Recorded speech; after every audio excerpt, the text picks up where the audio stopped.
Hallo und herzlich willkommen zu diesem Video. Ich habe es euch ja versprochen, der Staria wird auch gefahren. Letztes Video konnte ich ihn ja nicht so richtig fahren, weil er noch nicht zugelassen war. Und einfach nur eine Runde drehen macht natürlich auch keinen Spaß. Wir wollen das Ding jetzt hier komplett mal voll durchfahren. Es geht um Stadtverkehr, es geht um Autobahn, es geht um Nachtfahrt und es geht natürlich auch noch um Landstraße.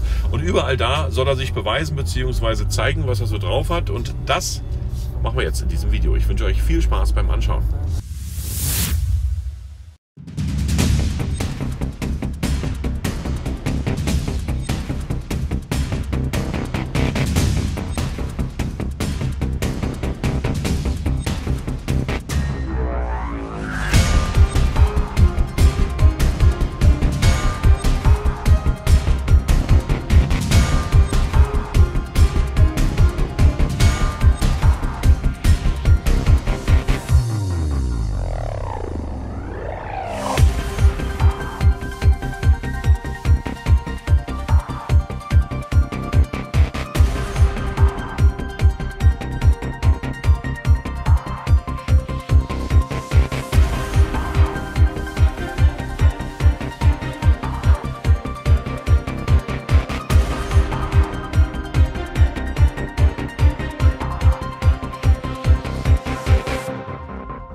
Kommen wir kurz zur Werbung in eigener Sache. Ein riesiges Dankeschön geht an die Firma ASL Lichtblau GmbH in Potsdam, Berlin und Teltow. Diese hat mir das Fahrzeug zur Verfügung gestellt und wenn ihr weitere technische Fragen zum Hyundai Staria habt, könnt ihr euch natürlich sehr gern an die ASL Lichtblau GmbH wenden. Diese steht euch mit Rat und Tat zur Seite. Ein Link für den Kontakt findet ihr hier in meiner Videobeschreibung. Für wen ist das Fahrzeug geeignet? Ich würde sagen, auf alle Fälle als Großraumtaxi, weil du kannst deinen Passagieren hier richtig Luxus bieten. Die zweite Wahl würde dann auf Shuttle-Service fallen, weil es ist alles komplett verbaut, was hier den Gästen gefällt, vom Luxus in den Sitzen im hinteren Teil. Also als Shuttle-Service kann dieses Auto wunderbar funktionieren. Gleichzeitig natürlich auch Familien mit einem normalen Geldbeutel, die sich dieses Fahrzeug leisten können. Wir sind hier bei rund 60.000 € in der Vollausstattung. Aber Großfamilien haben natürlich hier in dem Auto richtig Spaß. Da ist die Reise eine angenehme Geschichte. Hier ist alles, was das Herz begehrt, an Luxus verbaut und natürlich auch noch gleichzeitig Filmproduktionen. Das Einzige, wenn du jetzt deine Filmproduktion hier machst und hinten schneidest und dann wieder drehen möchtest, da fehlt natürlich in der Heckscheibe, komplett diese klappbare Heckscheibe, dass du nicht immer die große Heckklappe aufmachen musst. Das könnten die bei Hyundai nochmal komplett ändern, dass hier sozusagen in der Heckklappe noch eine extra Scheibe drin ist, die man dann gleichzeitig aufklappen könnte. Das wäre eine coole Geschichte. Also so als Business-Auto, als Shuttle-Service, als Familienlimousine oder als Taxi ideal geeignet, dieses Auto. Und viele haben natürlich auch in dem ersten Video geschrieben in den Kommentaren, ja, der ist ja überhaupt nicht zum Camping geeignet, weil du kannst ja die Mittelsitze nicht ausbauen und das und das und das und das. Ihr müsst beachten, dieses Fahrzeug ist jetzt in der Vollausstattung hier veröffentlicht bei Hyundai. Aber 2022, 2023 kommen natürlich von dieser Karosseriebauweise noch ganz andere Modelle. Da gibt es noch eine Transporter-Version. Da gibt es noch eine wasserstoffangetriebene Version. Leider kein Elektro, aber haben wir ja alles schon durch. Das ist hier sozusagen das ideale Elektroauto wäre. Kommt leider nicht, kommt als Wasserstoffversion. Wie gesagt, als Transporter und verschiedene andere Geschichten kommen natürlich auch noch auf dieser Karosserie. Und dann kann man das Auto auch für den Campingurlaub benutzen, auch für den Transport benutzen und. Also es wird hier noch aufgestockt. Das, was wir jetzt sehen, ist hier die voll ausgestattete Version mit dem normalen Dieselmotor. Da kommen auch noch andere Motoren. Es wird sich alles noch entwickeln bei Hyundai. Und das ist, wie gesagt, nur die erste Version, die jetzt auf dem Markt ist. Es folgen noch weitere. Jetzt fahren wir natürlich auch die Landstraße und der aktivierte Spurhalteassistent ist hier quasi mein bester Freund. Der hält mich in der Spur. Da muss man sich dran gewöhnen, wer diese Technik vorher noch nicht im Auto verbaut hatte. Es ist immer so ein bisschen gewöhnungsbedürftig, wenn der dich auf einmal nach rechts oder nach links kurz korrigiert, wenn du jetzt sozusagen nicht direkt in der Spur bist. Aber ansonsten kann man eigentlich damit leben und nach kurzer Zeit hat man diesen Spurhalteassistenten natürlich auch in der Gewohnheit drin. Aber wer es nicht mag, kann natürlich auch diesen Spurhalteassistenten deaktivieren. Das geht im Menü, aber wie gesagt, man kann sich auch dran gewöhnen, je nachdem, wie ihr Lust habt und wie ihr sozusagen das Fahrzeug fahren möchtet, ob mit oder ohne Spurhalteassistent. Es ist eine schöne Ergänzung, also du hast natürlich immer sozusagen komplett volle Kontrolle und falls du mal keine Kontrolle hast, dann ist der Spurhalteassistent für dich da. Wenn du jetzt auch nach rechts und links abbiegen möchtest, hast du hier im Monitor natürlich immer diese Vorschau bzw. den toten Winkel im Spiegel verbaut und hast die Vorschau hier in deinem aktiven Monitor direkt vorne und siehst natürlich auch, was von rechts und von links kommt. Ich bin immer so ein Mensch, ich gucke trotzdem nochmal in den toten Winkel, ist halt die Gewohnheit und wenn du ein anderes Auto fährst, musst du das natürlich ja auch wieder machen. Aber bei dem Fahrzeug bräuchtest du normalerweise auch den Schulterblick nicht, weil er hier dir komplett im Spiegel durch die verbaute Kamera natürlich auch den toten Winkel anzeigt, was eine sehr interessante und schöne Geschichte ist. Gleichzeitig natürlich auch nochmal im Spiegel mit der Warnleuchte. Wir hören es gerade, wenn dir sozusagen jetzt jemand direkt nebenan fährt. Also hier sind ganz, ganz viele super Sicherheitsinstrumente verbaut, die ich nicht missen möchte, die wirklich hier bei der Fahrt helfen. Vom Verbrauch her liegt der Hyundai Staria bei rund 10 Litern im Mischmasch. Das heißt, wir fahren mal ein bisschen schneller auf der Autobahn, wir sind auf der Landstraße unterwegs, wir fahren im Stadtverkehr, wir stehen im Stau. Alles das hatte ich mit diesem Fahrzeug durch und bin jetzt vom Bordcomputer her bei 10,1 Liter. Und das ist wirklich der normale Durchschnitt hier beim Dieselmotor mit 177 PS. Ungefähr über den Daumen, immer so 10 Liter muss man definitiv mit einplanen. Wenn man natürlich noch Gäste bzw. Passagiere an Bord hat und dann noch einige andere Strecken fährt, kann das natürlich auch noch ein bisschen mehr werden. Ja? Wenn man das natürlich hier nur über Landstraße und ganz entspannte Strecken hat, kann das auch weniger werden, aber meine Ansage für den Hyundai Staria, ganz entspannte 10 Liter. Nachts bzw. abends im Hyundai Staria geht natürlich gefühlt die Sonne auf, weil hier sind so schöne Instrumentenfarben verbaut. Du hast im Innenbereich so schöne Ansichten mit diesem Blau, mit diesen LED-Lampen, die überall komplett hier verbaut sind.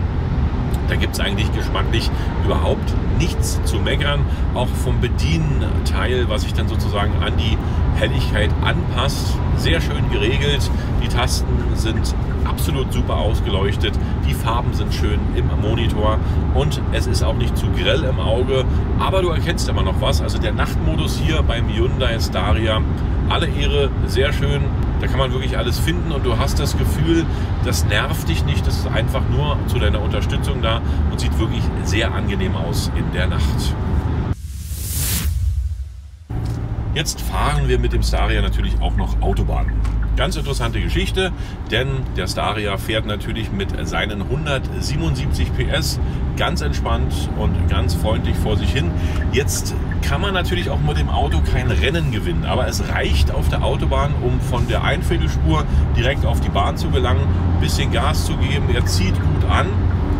Wenn wir uns jetzt mal direkt hier so ein bisschen auf die zweite Spur einpegeln. Fahrgefühl auf der Autobahn ist klasse. Einzige, was mich so ein bisschen nerven würde, ist jetzt der 177 PS Motor, der dann natürlich bei den Überholmanövern nicht so ansieht wie bei anderen Fahrzeugen, die ich von Hyundai gewohnt bin. Aber das ist natürlich auch ein Van und ein Familienvan und ein Reiseauto und man hätte bei den 177 PS noch ein bisschen aufstocken können, also 210, 220 PS wäre, glaube ich, ideal auf allen 4 Rädern.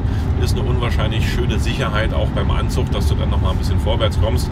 Endgeschwindigkeit ist nicht allzu hoch. Ich glaube, der ist bei 180 abgeregelt. Ich blende das noch mal ein, das weiß ich jetzt nicht, was jetzt sozusagen die Endgeschwindigkeit ist. Ich kann sie auch nicht ausfahren, weil ich genau weiß, dass ich jetzt 34 Kilometer 120 hier als Richtwert habe. Und ja, das wollen wir auch nicht testen, aber du musst auch mit dem Auto nicht schnell fahren. Du bist ja als Reisegast unterwegs, beziehungsweise deine Insassen wollen ja bei der Autofahrt ebenfalls noch ein bisschen arbeiten. Wenn du ein Taxi fährst oder einen Shuttle-Service hast, dann hast du natürlich auch noch Gäste im Fahrzeug, die jetzt nicht unbedingt bei 170 oder 180 km/h dauerhaft im Stress sein wollen. Da sind so 120, 130, 140 die richtige Geschwindigkeit für dieses Auto. Du hast die Übersicht, du bist hier komplett in der Kontrolle. Deine Instrumente zeigen alles an, was du brauchst. Am Lenkrad hast du auch die möglichen Informationen, die du abrufen kannst. So, von der Sitzposition hast du natürlich auch noch eine richtig gute Sitzposition, die echt Spaß macht. Und ich kann nicht meckern, toter Winkelassistent mit dabei, Übersicht, wunderbar. Und jetzt ist natürlich auch mal die Autobahn hier freigegeben und wir können den Hyundai Staria mal so ein bisschen auf seine Höhergeschwindigkeit testen. Und ich bin jetzt bei 150 km/h und er fährt ruhig, ganz easy, ganz entspannt.